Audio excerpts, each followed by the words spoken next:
President Xi Jinping opened China's twice-per-decade Communist Party Congress today with a lengthy list of his achievements during his first five-year term and his vision of where he hopes to take his nation.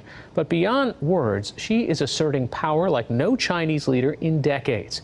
William Brangham reports. The applause, the music. It was a reception befitting the commanding role that Xi Jinping has taken since being named party leader 5 years ago. He opened today's proceedings by hailing reforms he's put in place and proclaiming a, quote, new era for China. The Chinese nation has realized a great leap from declining in modern history to twisting its fate fundamentally and continuously moving to prosperity. Over 3.5 hours, Xi laid out his vision to shape the nation of 1.4 billion people into what he called a, quote, great modern socialist country over the next 3 decades. Achieving the great rejuvenation of the Chinese nation will be no walk in the park, and it will take more than drum beating and gong clanging to get there. The whole party must be prepared to make more arduous, strenuous efforts. Susan Shirk is chair of the 21st Century China Center at the University of California, San Diego. Xi Jinping has a vision of China's role in the world that is much more ambitious than anything we have seen before, talking about China kind of moving toward the center of the world and having a lot more influence than it did before. In his address, Xi largely ignored the question of political reforms in China, and he didn't mention President Trump or North Korea's nuclear weapons program. But in a rare move, he did acknowledge that with global demand weakening, there were challenges facing China's export-driven economy. While China's overall productive forces have significantly improved, and in many areas our production capacity leads the world, the more prominent problem is that our development is unbalanced and inadequate. Xi was one of the first foreign leaders to meet with President Trump. The relationship developed by President Xi and myself, I think, is outstanding. That was decidedly warmer than Mr. Trump's past criticism of China and its economic and trade policies. But other U.S. officials are more critical of Beijing's actions. China, while rising alongside India, has done so less responsibly. Secretary of State Rex Tillerson today criticized China's aggressive displays of economic and military power, particularly its expansion on man-made islands in the South China Sea. We will not shrink from China's challenges to the rules-based order, and where China subverts the sovereignty of neighboring countries and disadvantages the U.S. and our friends. I think there are things to worry about in Chinese foreign policy. They're mostly related to these maritime sovereignty issues and to a kind of bullying in Asia. But the global ambition could turn out to be positive. Susan Shirk says China has filled a vacuum left by the United States' withdrawal from global agreements like the Trans-Pacific Partnership and the Paris Climate Accords. Perhaps the most important thing to watch for in the next few days is who Xi establishes as his likely successor. That's why there's a lot of speculation now that he may be trying, much like Putin, to stay on beyond his normal term or to rule behind the scenes even after he retires. President Trump will be traveling to Beijing to meet Xi next month. During his 5 years as China's president, Xi Jinping has overseen an era of increased assertiveness and authoritarianism. Well, today, with the confidence of a man who is in full control at home, he is casting his eyes overseas. Speaking at the Communist Party Congress, President Xi unveiled a vision for a new era where China takes center stage in the world. Let's take you to Beijing. Watching the speech for us was our correspondent John Sudworth. John, what does this new era look like, according to President Xi? Well, we've heard some of it before, of course, Lucy. There are few surprises in these set-piece speeches at the heart of set-piece events. But essentially, what we heard today was Xi Jinping outline his vision for national rejuvenation, echoing this idea about the Chinese dream, lifting Chinese people to higher levels of prosperity as China rises as a peaceful global superpower. The rain wasn't the greatest of omens. The Communist Party is meant to be able to control the weather. But inside, nothing could be allowed to dampen the mood. In a speech tinged with nationalism, Xi Jinping struck an optimistic tone and insisted that only the Communist Party could fulfill China's rightful destiny. Let's strive hard to build a wealthy society, achieve the victory of Chinese socialism, realize the Chinese dream of the great rejuvenation, and fulfill people's expectations for a better life. While state media carries wall-to-wall coverage of the Congress, the rest of China largely carries on as normal. I have no problem with a rising, powerful China, this man tells me, but he adds, I hope one day we too can have democracy. For many, the event is an inconvenience. For days now, Beijing has been in security overdrive, with surveillance stepped up and neighbourhood patrols sent out in force. There was once a hope that Mr. Xi would be a political reformer.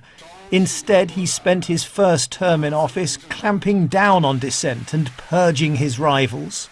And so the world's biggest authoritarian state is confirming its leader in office for another 5 years. But for China watchers, the interest is not in the system, of course, but the man, seen by many to be accruing more power to himself than any leader since Chairman Mao.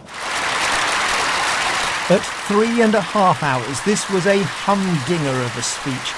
Even Mr. Xi's predecessor, Hu Jintao, touching his watch, appears to signal it could have been, well, a tad shorter. Despite the length, though, you don't have to look hard for the main message. The world's second largest economy will remain firmly under the command of a one-party state. And if anyone had any lingering doubts, Mr. Xi has surely now swept them away.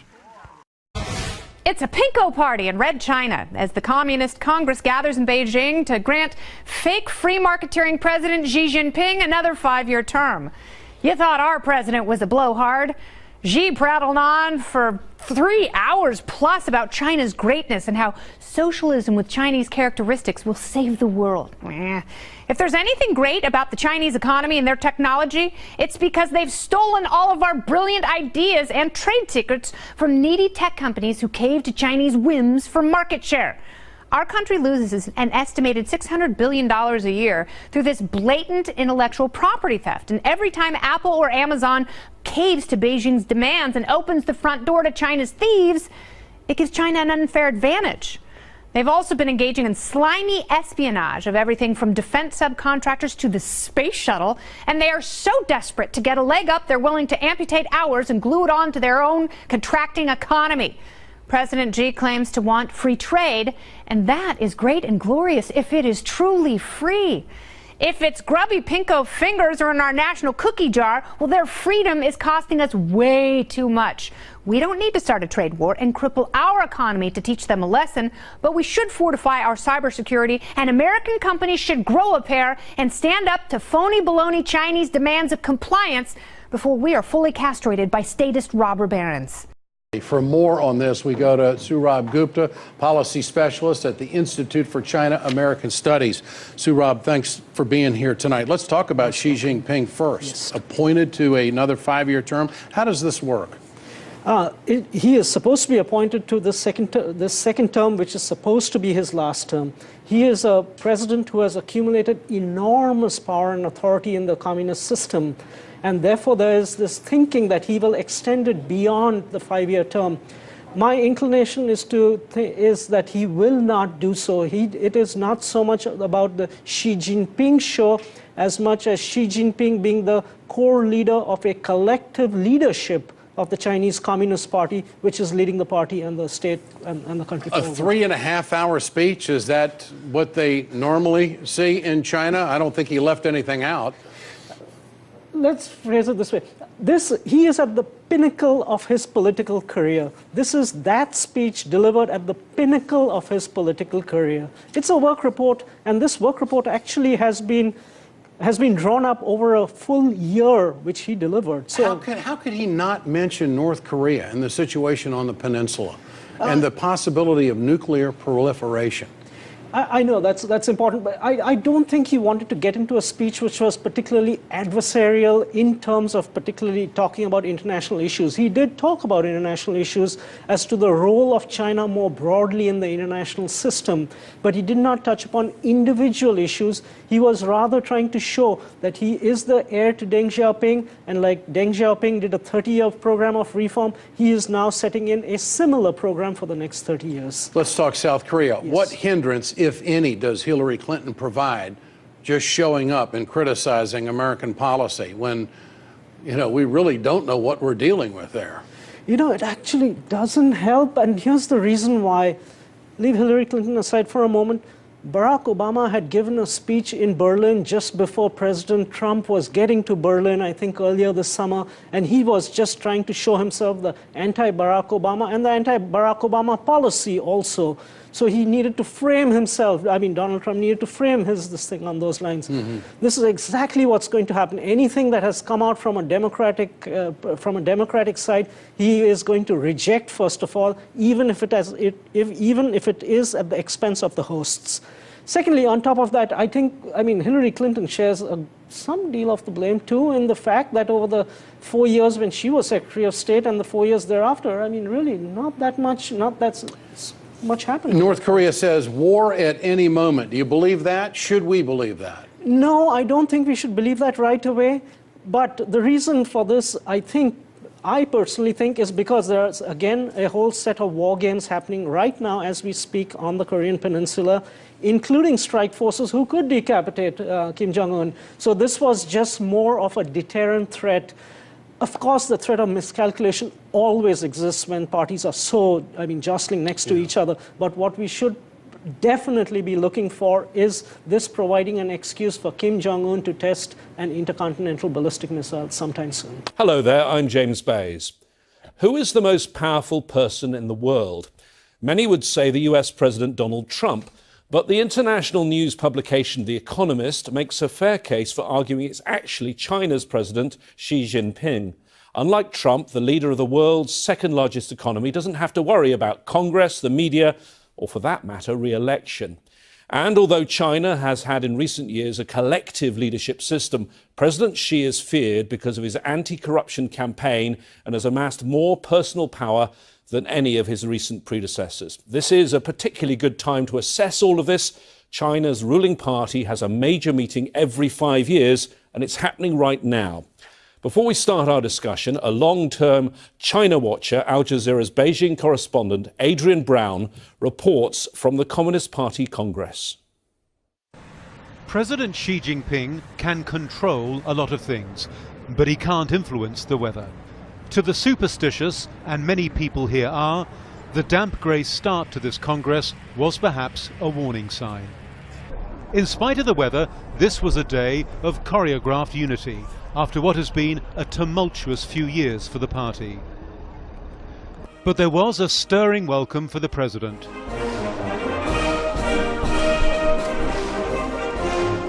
This is as close as the foreign media get to the opaque workings of China's Communist Party.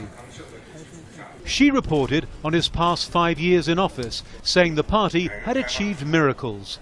He also warned serious challenges lay ahead. Our country is at a strategic point in its development. The future is extremely bright, but the challenges are also extremely serious. All party comrades must set their sights far and high and think of danger in times of safety. His address lasted 3.5 hours. If nothing else, it showed that Xi, now 64, is healthy enough to rule for another 10 to 15 years, insist his supporters. At one stage, former President Jiang Zemin appeared to nod off. He was China's top leader 25 years ago, when I reported on the 14th Party Congress, as China began to experiment with capitalism. The new catchphrase is socialism with Chinese characteristics. In the new spirit of openness and economic reform, anything seems to go. Anything, that is, but political reform. 25 years on, the faces behind me have changed, but the backdrop remains pretty much the same. And the prospect of political reform as remote now as it was then. The Congress will now meet in secret for the next 7 days, after which China's new leaders will be unveiled. President Xi is assured of a second term, and this Congress seems set to cement his position as China's top leader for a lot longer. Adrian Brown, Al Jazeera, Beijing. The changing faces of the Chinese Communist Party and the ever so slightly ageing face of our correspondent Adrian Brown. Well, let's discuss the issues surrounding the Congress with our panel. In Beijing, we have Einar Tangen. He's a political and economic affairs analyst. Joining us on Skype from New Delhi, Jabin Jacob, a fellow at the Institute of Chinese Studies. And in Washington, D.C., we have Isaac Stonefish, a senior fellow at the Asia Society's Center on US-China Relations. Welcome to you all. Einar, I'm going to start with you because you are there where things have been happening in Beijing. We heard the Chinese leader say that China had entered a new era. What will define this era?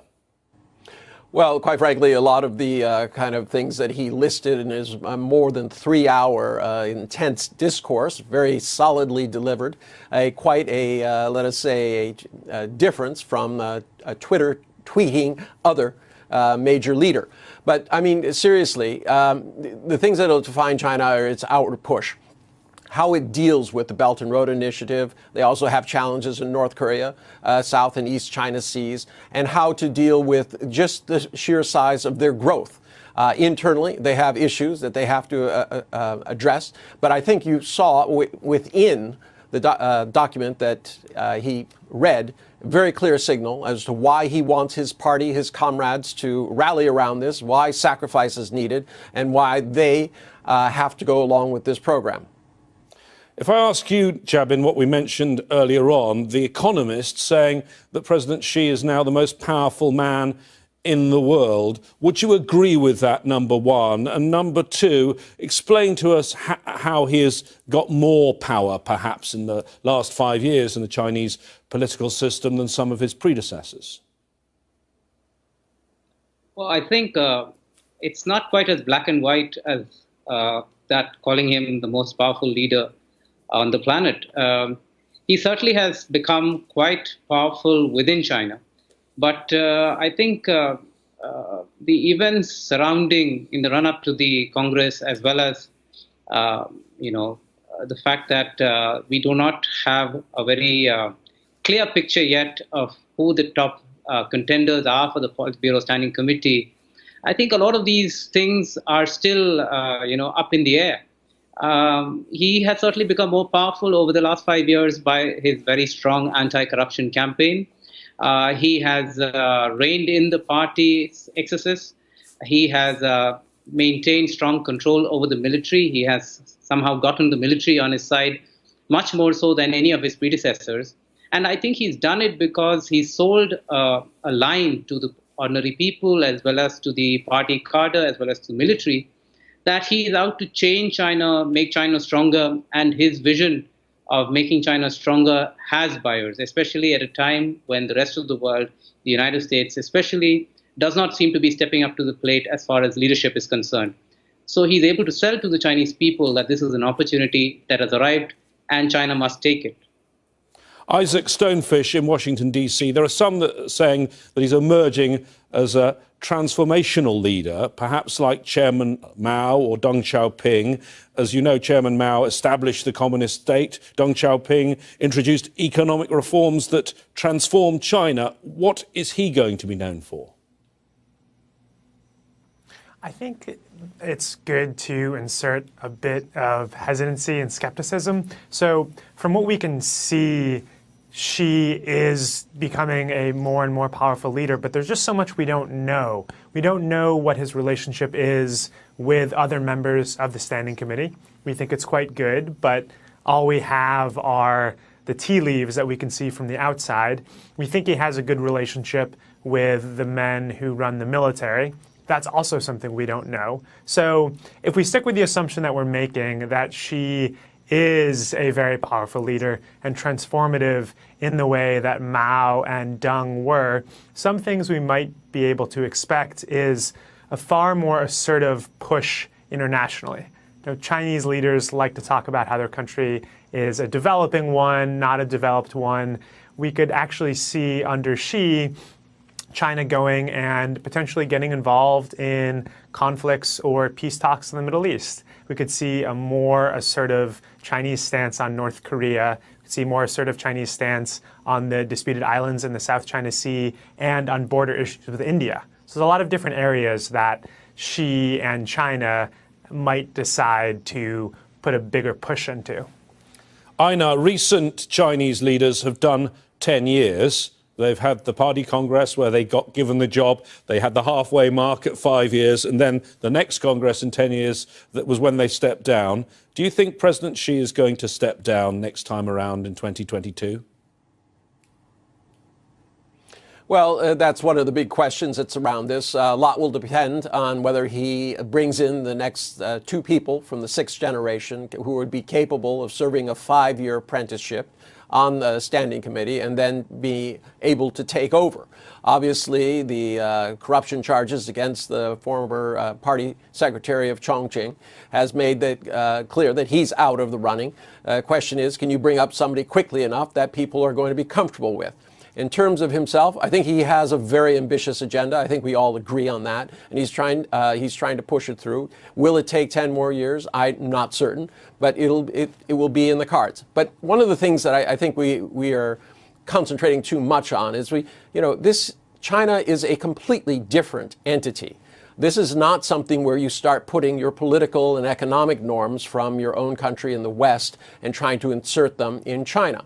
The fact is, China does not do new plans on the back of a napkin as part of a campaign to get power. It is a very slow planning process that involves a lot of steps along the way. And this is how they achieve a lot of what they've done. So this idea that you can concentrate solely on what Xi is doing or who is on the top standing committee, I think is misleading. I think that the most important part will be the work report, which will indicate in detail what the government is trying to do and what emphasis it's placing on each part.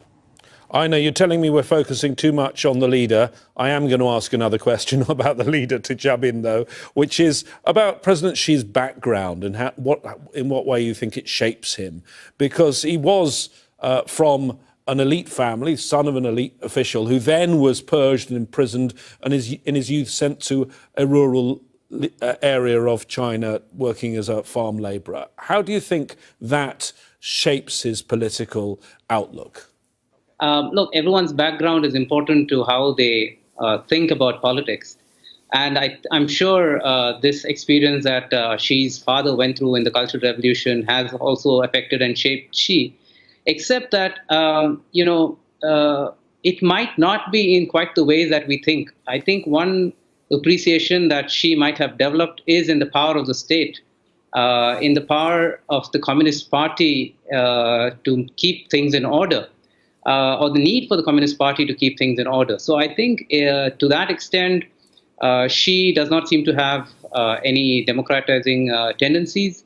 He seems to think that the Communist Party is absolutely essential for China's rise. And, so from that point of view, I think that experience has taught him that what China needs is a strong hand and clear direction, and somebody has to give that direction. And that is what I think he's trying to achieve You talk about his strong hand, and one of the things he's done in his 5 years is a widespread crackdown on corruption. But he still says in his speech today it's a big problem in the country.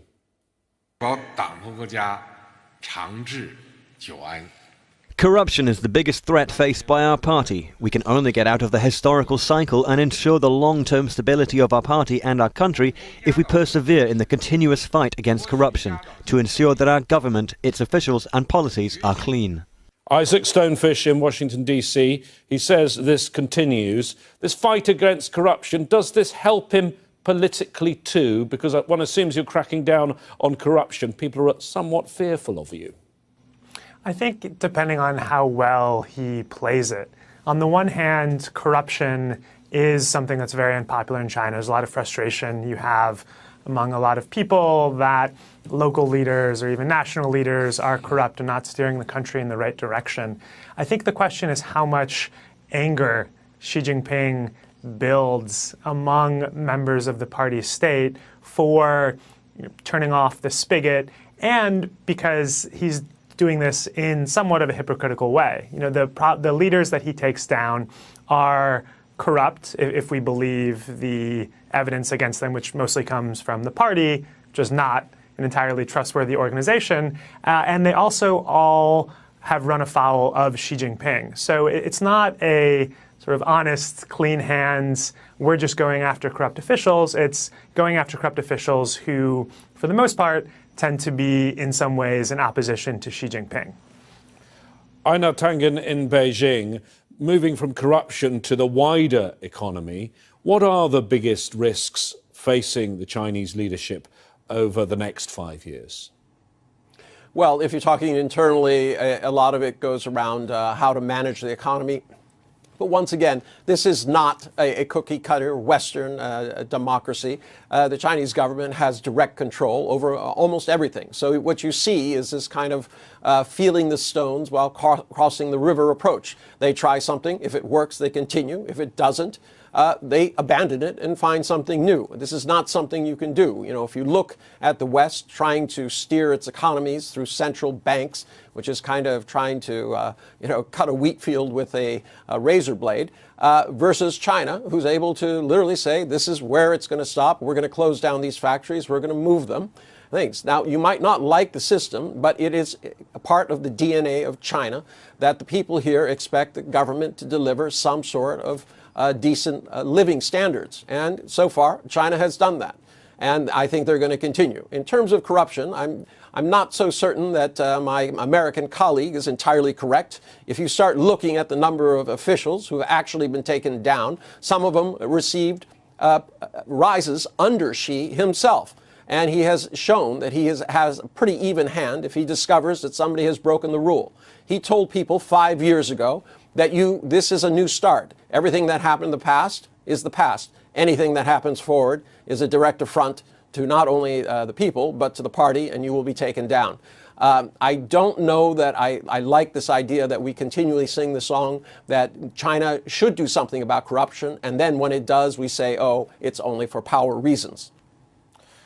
Jabin, Aina keeps telling me not to look at China through Western eyes. I am going to ask you to challenge an assumption, though, from me, a Westerner, and that is that when you get greater wealth and education, the people will start asking for more freedom, freedom of speech, democracy and the like. Do you see any sign of that, and is that a challenge for President Xi and the leadership? Well, if there is a sign of it, then it is very much under control. The Communist Party of China has managed to keep it under the lid. It's certainly not playing a role significant enough to change the course or the direction that Xi seems to have set for the Communist Party of China. And I think we just have to accept facts as they are. And I would agree with Aina in saying that, this is not a country that one can view with a Western lens, or even from an Indian lens. In fact, if I might say so, I think it's easier for us in India to understand what's going on in China, because some of the problems that we see in China, we also face. Some of these same issues of anti-corruption are also big issues here. And we see the difficulty of actually dealing with these problems in a country the size that India and China are. So I think, yes, there is a case to be made for understanding and accepting that there is a separate Chinese or different Chinese DNA about how they will handle these issues. Isaac, the one Westerner who is probably grappling most with how to understand China and President Xi is President Trump. And they seem to have surprised people earlier on this year at Mar-a-Lago when they met in April and got on a lot better than we might have predicted from President Trump's election campaign. How do you see the relationship continuing, particularly as President Trump, in a matter of weeks, will be going to Beijing?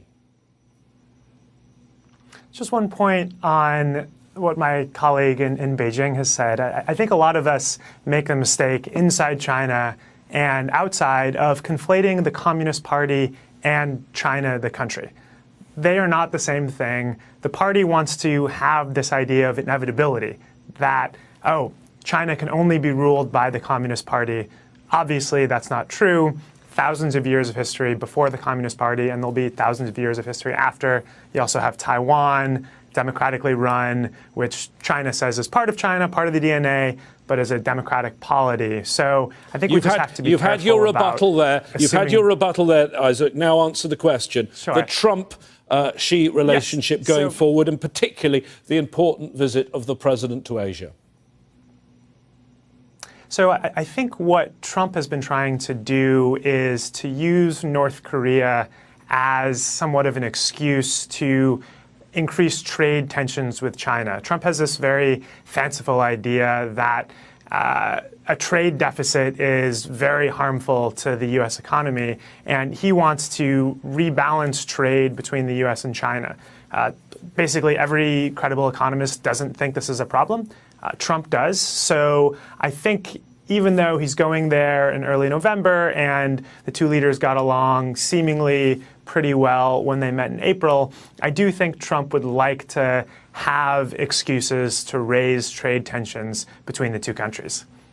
I know there was, it seems, a deal. This very transactional US president said, I'll put all my concerns about trade on one side if you sort North Korea. It seems the US administration doesn't feel that it's got its end of the bargain. Well, quite frankly, that was not the bargain. This is, I think, a way that Donald Trump has been trying to portray it, so that anything that happens that is being pushed is, of course, the fault of China. I think it's perhaps a clever PR move, but it doesn't reflect reality. The situation is that there's a trust deficit between the U.S. and North Korea because of what happened in Libya and other places where people were, despotic leaders, quote, were defanged and then actually killed. So in that part of the things, I don't know that North Korea and the United States can sit down across the table and strike a deal.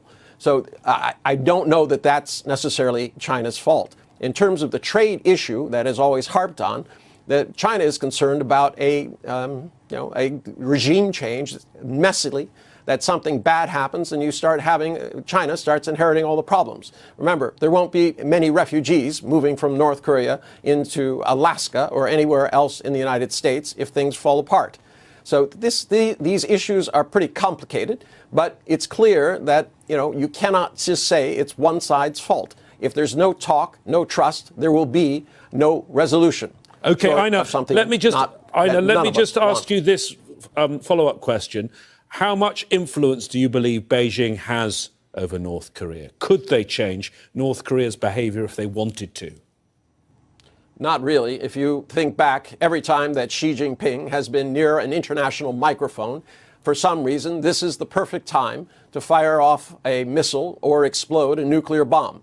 You can just check that, and you'll see that that is the case. Xi is a very controlled person. He does not react to Donald Trump. He does not react to Kim, even though these are open provocations. The Chinese people are not happy about it. The Chinese government is not happy about it. Face is an important issue here. And young Kim seems to delight in making sure he puts Xi's face in the mud every opportunity he can. Okay, so that is in okay, fact, Isaac, I saw you shaking your head a bit there. Very quickly, your view on that. I think China, as we all agree, is one of the world's most powerful countries. And if China were to decide that it wanted to push regime change in North Korea, or if it wanted to get Kim to stop with its missile tests, it has the ability to do so. Again, massive country. North Korea has always been in its sphere of influence. China just doesn't want to do that because it doesn't want the costs that would be associated with pushing North Korea to change. But I don't think we want to just blindly swallow the party line that China doesn't have any sway over North Korea, or that this is an issue just between the United States and North Korea. China is a very important partner in everything involving North Korea. Jabin, quickly from you, a last thought on that. How much is the issue of North Korea going to dominate now for the foreseeable future, US-China relations? Well, let me take a middle path on this. I think China is not without influence on the North Koreans. And at the same time, I think the North Koreans also know just how much to do to stay under the red line as far as China is concerned. I think the North Korean Communist Party has actually congratulated Xi on this particular Congress. So there is a limit to which North Korea will go, will stay under. And I also don't see at the same time that for all the reasons that were mentioned in the beginning, that because of the trust deficit between North Korea and the United States, that the North Koreans will cease their provocations. The Chinese certainly don't want American troops on their borders. They certainly don't want the North Korean regime to collapse. So as important as space might be, the North Korean regime's survival is just as important a national security consideration for the Chinese. Okay, and I just think... Jabin, thank you very much. Thank you to all our guests, Aina Tangin, Jabin Jacob and Isaac Stonefish.